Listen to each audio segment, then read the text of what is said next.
ತಗೊಂಡ್ಬಿಟ್ಟು ಜಾಸ್ತಿ ದಿನಾನೇ ಕೆಲಸ ಬರುತ್ತೆ.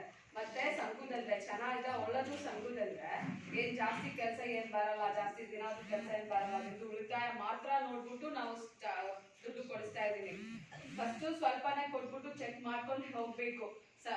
ಸಂಘದೆಲ್ಲ ಒಳ್ಳೇದಾಗಿ ಸಂಘ ಚೆನ್ನಾದ ನಡೆಸ್ತಾರ, ಅವ್ರು ಕೆಟ್ಟಕ್ಕಾಗುತ್ತಾ ಇಲ್ಲ ಅಂದ್ರೆ ಮೊದಲನೇ ಸ್ವಲ್ಪ ದುಡ್ಡು ಕೊಟ್ಬಿಟ್ಟು ಚೆಕ್ ಮಾಡ್ಕೊಂಡು ಹೋಗ್ತೀನಿ. ಮತ್ತೆ ನೀವು ಕೆಡಿಸ್ತಾ ಇರಂದ್ರೆ ಸೆಕೆಂಡ್ ಟೈಮ್ ಸಾಲ ತಗೋತಾರೆ ಟೈಮಲ್ಲಿ ನಾವು ಜಾಸ್ತಿ ಅಂದ್ರೆ ಎಷ್ಟು ನಿಮ್ಗೆ ಉಳಿತಾಯ ಇದೆ ಉಳಿತಾಯ ಮೇಲೆ ಡಿಪೆಂಡ್ ಹಾಕೊಂಡು ಕೊಡ್ತೀನಿ. ಅದು ಕರೆಕ್ಟ್ ಆಗಿ ಕೆಟ್ಬಿಟ್ಟಿದ್ರೆ ಇನ್ನೂ ಜಾಸ್ತಿ ಕೊಡಕ್ ಪ್ರೊವಿಷನ್ ಇದೆ, ಕೊಡ್ತೀವಿ. ಬಟ್ ನೀವು ಕರೆಕ್ಟ್ ಆಗಿ ಕಟ್ಲೇಬೇಕು. ಕೆಟ್ಟಿಲ್ಲ ಅಂದ್ರೆ ಯಾರ ಸಂಘ ಅಲ್ಲಿ ಇತ್ತು ಅವ್ರು ಎಲ್ಲಾ ಜನ ರೆಸ್ಪಾನ್ಸಿಬಿಲಿಟಿ ಇರ್ತಾರೆ, ಹೌದಲ್ವಾ? ಸಂಘ ಎಷ್ಟು ಜನ ಇದೆ, ಅವ್ರ ಜನ ಸಾಲ ತಗೊಂಡಿಲ್ಲ ಅಂದ್ರೆ ಕೂಡಿ ಅವರು ರೆಸ್ಪಾನ್ಸಿಬಿಲಿಟಿ ಇರ್ತಾರೆ. ಸಂಘ ಅಂದ್ರೆ ಎಷ್ಟು 6 ಜನ ಇಲ್ಲಾಂದ್ರೆ 10-12 ಜನ ಅದೇ ಒಂದು ಸಂಘ ಅಲ್ವಾ? ಹೌದು.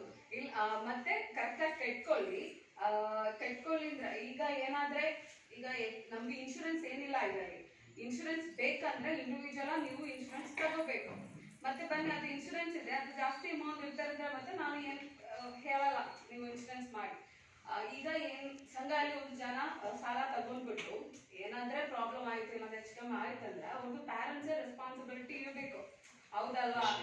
ಬೇರೆ ಹೆಸರಲ್ಲಿ ರೆಸ್ಪಾನ್ಸಿಬಿಲಿಟಿ ಆಗಲ್ಲ. ಅದು ಕೂಡ ಒಂಚೂರು ನೋಡ್ಬಿಡಿ.